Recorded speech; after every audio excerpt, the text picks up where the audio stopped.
স্ত্রীকে বলবেন তুমি আমার সব, তুমি আমার কৈতরি, তুমি আমার টুনটুনি, তুমি আমার ময়না পাখি, তুমি আমার সোনা পাখি। ওই যে কয় কলিজা, তার মানে প্র্যাকটিস চলে বাসায়। আর কি ডাকেন ভাবিরে, কি ডাকেন বলেন? জান।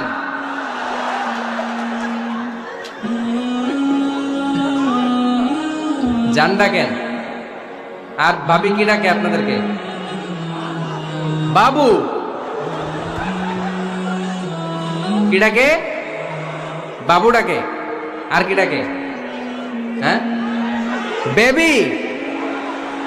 পোলাপান কত দুষ্ট দেখছেন, বেবি ডাকে নাকি? স্বামী স্ত্রীর মধ্যে এই সোহাগপূর্ণ, এই ভালোবাসাপূর্ণ এই ডাকাডাকিতে কোনো গুনাহ নাই, আছে সওয়াব। এগুলো দাম্পত্য জীবনকে সুখময় করে, ঠিক কি না?